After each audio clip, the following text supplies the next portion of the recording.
Learn with Minno.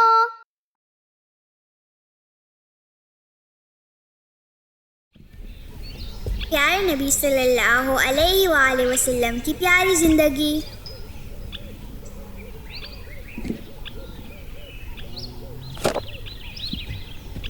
السلام علیکم دوستو، میں ہوں منو اور ہم جان رہے ہیں پیارے نبی صلی اللہ علیہ وآلہ وسلم کی زندگی کے بارے میں۔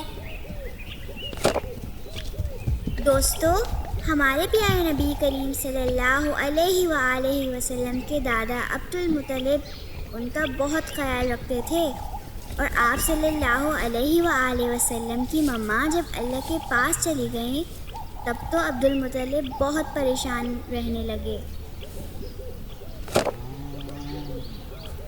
ہر وقت آپ صلی اللہ علیہ وآلہ وسلم کو اپنے ساتھ رکھتے، اپنے پاس سلاتے، یہاں تک کہ کبھی بھی اپنی آنکھوں کے سامنے سے ہٹنے نہیں دیتے۔ ہمارے نبی کریم صلی اللہ علیہ وآلہ وسلم کے دادا نے حضور صلی اللہ علیہ وآلہ وسلم کا خیال رکھنے کی ذمہ داری ام ایمن کو دی تھی، اور ام ایمن بھی نبی کریم صلی اللہ علیہ وآلہ وسلم کو ان کی مما کی طرح پیار کرتی تھی۔ وہ ہمارے نبی پاک صلی اللہ علیہ وآلہ وسلم کو نہلاتی، ان کے کپڑوں اور کھانے پینے کا خیال رکھتی۔ میری مما نے بتایا تھا کہ ہمارے پیارے نبی صلی اللہ علیہ وآلہ وسلم جب 8 سال کے تھے تو ان کے دادا عبد المطلب اچانک بہت بیمار ہو جاتے ہیں۔ دوستو، آپ کو پتہ ہے ہمارے نبی کریم صلی اللہ علیہ وآلہ وسلم نے اتنی چھوٹی سی عمر میں بھی اپنے دادا کا بیماری میں بھی بہت خیال رکھا، ان کی خدمت کی، اور جب کبھی کوئی خدمت نہیں کر پاتے تھے تو صرف اپنے دادا کے پاس بیٹھے رہتے تھے تاکہ کوئی بھی ضرورت کی چیز ان کے دادا کو چاہیے ہو تو وہ جلدی سے لے آئیں۔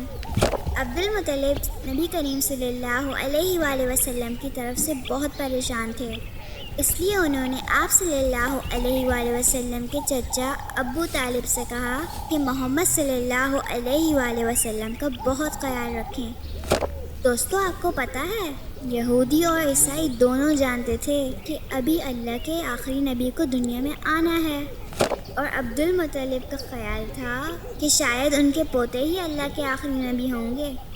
اور پھر ایک دن ہمارے نبی پاک صلی اللہ علیہ وآلہ وسلم کے بہت ہی پیار کرنے والے دادا بھی اللہ کے پاس چلے گئے۔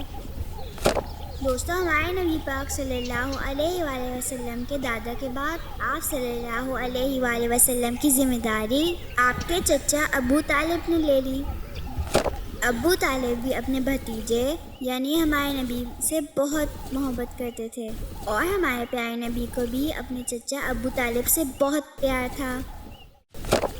دوستو، میں نے آج کی کہانی سے جانا کہ ہمارے پیارے نبی صلی اللہ علیہ وآلہ وسلم بچپن سے ہی اپنے بڑوں کا بہت احترام کرتے تھے۔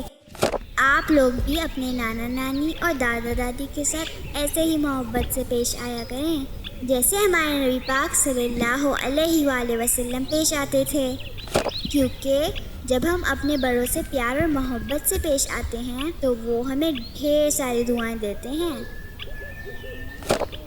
دوستو، آپ کو آج کی کہانی کیسی لگی مجھے کمنٹ کر کے ضرور بتائیں۔